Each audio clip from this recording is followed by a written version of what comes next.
जो इससे पहले माननीय मुख्यमंत्री हेमंत सोरेन जी थे, वो चुनाव में हम लोगों के साथ संविदा संवाद किए थे और उन्होंने ये वादा किया था कि जैसे ही हमारी सरकार बनेगी वैसे ही हम लोग आपको स्थायी जो है सरकार के जो पक्ष है और उसके जो पदाधिकारी हैं और जो उसके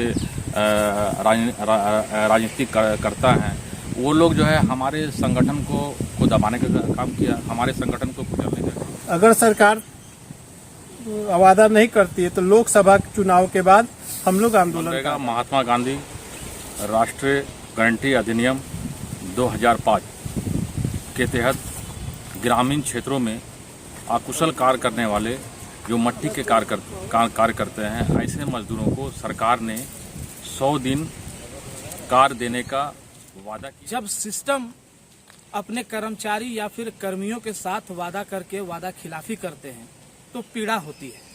कुछ ऐसा ही पीड़ा हुआ है अखिल भारतीय मनरेगा कर्मचारी महासंघ के लोगों के साथ। इन लोगों का भी कुछ पीड़ा है कि कई वर्षों से ये कार्यरत हैं, लेकिन जो वादा किया था सिस्टम ने, सरकार ने, वो पूरा नहीं किया।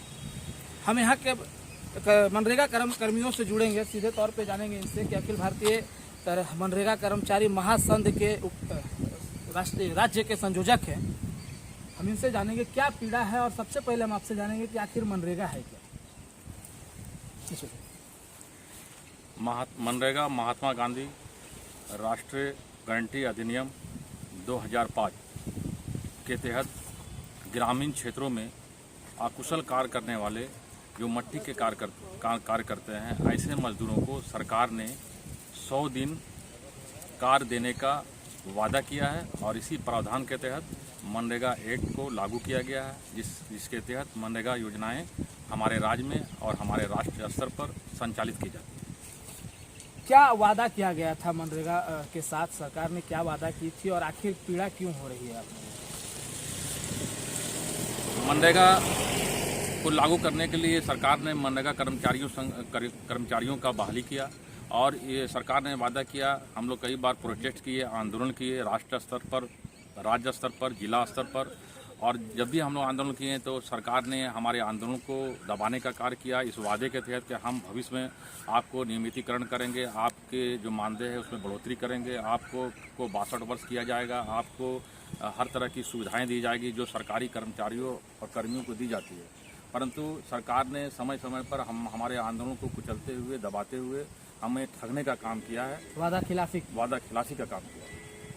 तो क्या अगला रुख रणनीति क्या होगी आपकी, क्योंकि आप राज्य का संयोजक भी हैं, तो क्या अब अगला रणनीति होगी? क्योंकि कहीं ना कहीं अब जो राज्य भर के मनरेगा कर्मचारी जो हैं वो आपसे उम्मीद करते होंगे कि इस तरीके का रणनीति हो, तब जाकर के हमारी जो मांगे हैं वो पूरी होगी, नियमितीकरण होगा, स्थायीकरण होगा। तो अगला रणनीति क्या होगा? देखिए, सरकार ने जो है, सरकार के जो पक्ष है और उसके जो पदाधिकारी हैं और जो उसके राजनीतिक करता हैं, वो लोग जो है हमारे संगठन को दबाने का काम किया, हमारे संगठन को कुचलने का काम किया। हमारे राज्य स्तर पर जो संगठन था पूरी तरह से उससे बर्बाद कर दिया, लोगों पर कार्रवाई करते हुए। जो भी लोग हमारे संगठन के आगे बढ़े, जिला अध्यक्ष बने, प्रदेश अध्यक्ष बने, उन्हें सेवा मुक्त कर दिया गया और नौकरी से हटा दिया गया। तो इस सरकार ने हमारे संगठन को, यानी जो हमारे न्याय है, न्याय की जो मांग थी उसको कुचलने का काम किया है। तो अभी सबसे पहले हम लोग जो है अपनी मांग की पूर्ति के लिए हम अपने संगठन को मजबूत करेंगे और हमने अगला कदम बढ़ाते हुए न्याय के ये पर हमने काम किया और इसके तहत हमें हाई कोर्ट और सुप्रीम कोर्ट से जो मनरेगा कर्मी या जो अनुबंध कर्मी 10 वर्षों से कार्य करते आए हैं उसे नियमित करने का सरकार ने आदेश दिया है, न्यायालय ने आदेश दिया है। इसी न्यायालय के आदेश के आलोक में हम लोगों ने अपने आवेदन को पूरे राज्य भर में हमने अपने आवेदन को समर्पित भी किया है, ताकि 10 वर्षों से जो लोग काम करते आए हैं उन्हें नियमितीकरण करे सरकार। इसके लिए न्याय परिषद ने हमें सरकार को 3 महीने का अवसर भी दिया है। इस 3 महीने में सभी लोगों को नियमित करने का सरकार न्यायपालिका ने आदेश दिया है। अब हमारी सरकार देखिए किस तरह से है कि ये न्यायपालिका के आदेश को मानती है या नहीं मानती है, या फिर इसमें भी हम लोगों को छल करती है। हम लोगों को ऐसे ही आशा लग रहा है कि सरकार न्यायपालिका को भी के आदेश को भी ये करते हुए वो हम लोग को ठगने का काम करें। पूरे राज्य भर में कितने मनरेगा कर्मचारी? पूरे राज्य भर में प्रदेश लेवल पर हम लोग 5000 मनरेगा कर्मी हैं, जिसको अलग अलग पद में है। प्रखंड कार्यक्रम पदाधिकारी, कनीय अभियंता, सहायक अभियंता, मनरेगा कंप्यूटर सहायक, कंप्यूटर ऑपरेटर, लेखा सहायक और ग्राम रोजगार सेवक के पद पर लोग काम करते हुए इस योजनाओं का संचालित कर रहे हैं। आप बताइएगा, आप पूरे केंद्र की अगर हम बात करें तो आप महामंत्री हैं, राष्ट्रीय मंत्री हैं, तो आप बताइएगा कि किन किन योजनाओं का लाभ आपके थ्रू लाभुक के पास पहुंचता है? मनरेगा में झारखंड में फिलहाल बहुत सारी योजनाएं चल रही हैं, जिसमें बिरसा हरित ग्राम योजना है, जिसमें आम बागवानी और मिश्रित बागवानी हम लोग दे रहे हैं। दीदी बाड़ी, जो कम डिसमिल में सब्जी की खेती करती हैं बहनें, उनको दीदी बाड़ी योजना का लाभ दे रहे हैं। फिर जो किसान सिंचाई के अभाव में खेती नहीं कर पाते हैं, उनको हम लोग बिरसा संवर्धन कूप योजना दे रहे हैं। फिर जो हमारे किसान भाई हैं पशुपालन करना चाहते हैं, उनको हम लोग पशुधन योजना से लाभान्वित करते हैं। मतलब आप कुशल क्षेत्र में एक रोजगार की व्यवस्था दे रहे हैं आपके जरिए, भले ही योजना सरकार की हो लेकिन वो आपके जरिए जा रही हो। जी। लेकिन जब लोगों को आप एक रोजगार दे रहे हैं, लेकिन आपको जो वादा दिया गया था, आपको जो सपना दिखाया गया था, क्या लग रहा है सरकार उसे पूरा कर पाएगी? 3 महीने का मोहलत भी उन लोगों को मिला है। देखिए, माननीय जो इससे पहले माननीय मुख्यमंत्री हेमंत सोरेन जी थे, वो चुनाव में हम लोगों के साथ संविदा संवाद किए थे और उन्होंने ये वादा किया था कि जैसे ही हमारी सरकार बनेगी वैसे ही हम लोग आपको स्थायीकरण कर देंगे, लेकिन अभी तक नहीं हुआ।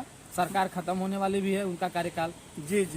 लेकिन हमको आशा है कि अभी जो वर्तमान मुख्यमंत्री हैं उस वादे को पूरा करेंगे और कोर्ट का, माननीय उच्च न्यायालय का आदेश भी है कि 3 महीना में स्थायीकरण करना है और हमें आशा है कि वे हमें स्थायीकरण करेंगे। अच्छा, अगर सरकार मानिए अपनी जो वादा किए थे आप लोगों से, अगर वो पूरा नहीं करती है तो फिर संघ का, महासंघ का जो है अगला रणनीति क्या होगा? अगर सरकार वादा नहीं करती है तो लोकसभा चुनाव के बाद हम लोग आंदोलन का आगाज करेंगे। किस तरह का आंदोलन होगा, क्या रूपरेखा होगी?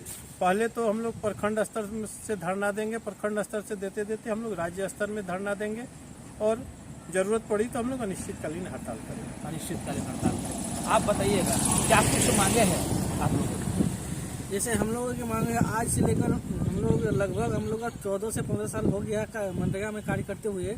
तो हम लोग का भी जो परिवार है, जैसे माता पिता के लिए हम लोग दवाई उवाई करती है, इससे परिवार का भरण पोषण करना भी मुश्किल ही नहीं, महा मुश्किल हो गया है।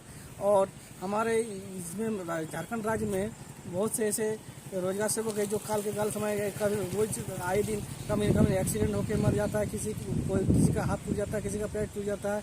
और हम लोग का काम जैसे है कि इतना रहता है कि सुबह से लेकर शाम तक हम लोग भी टेंशन में ही जीते हैं कि कल हमको उठ के पड़ा था, ये काम करना है, वो करना है। लेकिन हम लोग विगत इतना साल से काम कर रहे हैं और हम लोग को मानदेय के रूप में अभी सिर्फ 12,000 रुपये मिल रहा है, जो बहुत ही दुखद बात है। और इसमें हम लोग का भरण पोषण नहीं हो पा रहा है। सरकार से हम लोग यही मांग करते हैं कि हम लोग जल्द से जल्द स्थायीकरण कर दें और हम लोग इसे परिवार चलाने में सक्षम हो पाएँ। सरकार अगर आपकी मांगों को पूरा नहीं करती है, स्थायीकरण नहीं करती है, हालांकि 3 महीने का हम लोगों को न्यायपालिका का आदेश भी हुआ है कि 3 महीने का वक्त दे दिया गया है। अगर इस दरमियान वो किसी भी कारणवश अगर वो अपनी जो वादा किया था, क्योंकि हेमंत की तो सरकार चली गई, अब नई सरकार की गठन हो गई है, कुछ ही महीने के बाद अब लोकसभा चुनाव है, विधानसभा चुनाव की बिगुल भी बच जाएगी अब, तो क्या लग रहा है फिर किस तरीके का आंदोलन होगा और सरकार का जो वादा खिलाफी को किस तरीके से जवाब देंगे आप? देखिए, सरकार ने जो हमारे साथ ठगने का काम किया, ये जो हमारे साथ वादा खिलाफी का काम किया है, तो हम लोग सरकार से पहले 3 महीना की प्रतीक्षा करेंगे और उसके बाद लोकसभा का जैसे ही चुनाव खत्म होगा, इलेक्शन खत्म होगा, तो हम लोग आंदोलन का आगाज करेंगे और पूरे राज्य स्तर पर हम लोग और अनुशासन में रहते हुए जो संविधान की प्रक्रिया है उसको अपनाते हुए हम लोग प्रारंभ करेंगे। निश्चित रूप से जो समय सीमा दी गई है उनका ये प्रतीक्षा करेंगे और उस समय सीमा के प्रतीक्षा के बाद अगर सरकार जो वादा किए थे वो वादा अगर पूरा नहीं करती है, हालांकि हेमंत की सरकार चली गई है, नई सरकार का गठन हुआ है और ऐसे में अब इन लोगों को अपेक्षा है, उम्मीद है कि शायद जाते जाते ये सरकार कुछ अच्छा कर जाए हम लोगों के लिए। अगर ये सरकार अच्छा नहीं, ये भी सरकार अगर इन लोगों के लिए अच्छा नहीं करती है तो ये लोग लोकसभा चुनाव के बाद आंदोलन का रूपरेखा तय करेगी। सहयोगी आकाश के साथ विकास कुमार, जी भारत, बलियापुर।